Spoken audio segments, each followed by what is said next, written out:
High বন্ধুরা, সবাই কেমন আছেন? ভালো আছেন? তবে আজকে আমি আপনাদের মাঝে একটা গল্প নিয়ে আসি, স্বামী স্ত্রীর গল্প।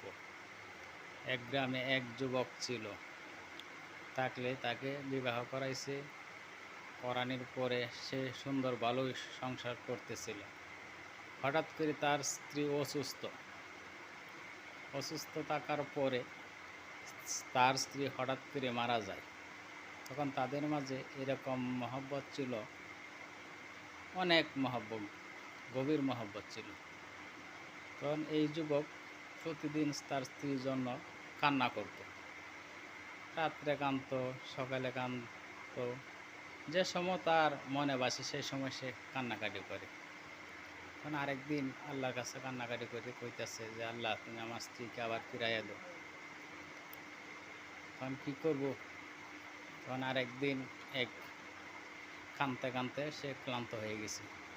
তখন হঠাৎ করে দেখে, স্বপ্নের মাঝে দেখাইতেছে তার স্ত্রী আবার দুনিয়াতে পাঠাইছে। এমনভাবে পাঠাইছি তার চেয়ে আরও বেশি সুন্দর, বেশি উজ্জ্বলতা। কারণ যে কান্দাকাটি করছে, করার পরে দুনিয়াতে পাঠাইছি, পাঠানোর পরে সে তখন তারা কি চিনে নাই। না চিনার পরে তখন তো কইতেছে, তুমি কে? তোমাকে তো আমি চিনি নাই। কি কও? আমি তোমার স্বামী, তুমি আমারে চিনো না? না, আমি তোমারে চিনি না, তোমারে ভালোবাসি না। তখন কইতেছে, আমি অমুকরে ভালোবাসি, এই গ্রামের বাদশা ছেলেকে, আমি তার সাথে বিবাহ আমার হইব। তখন কইতেছে, কী সর্বনাশ, আমি এত ভালোবাসি, এত কান্নাকাটি করি, কিন্তু তারপরেও সে আমাকে ওখান চিনে না।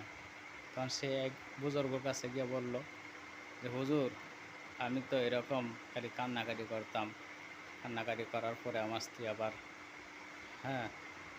জীবিত হয়েছে, জীবিত হওয়াতে এরপরে আমাকে সে চিনে না।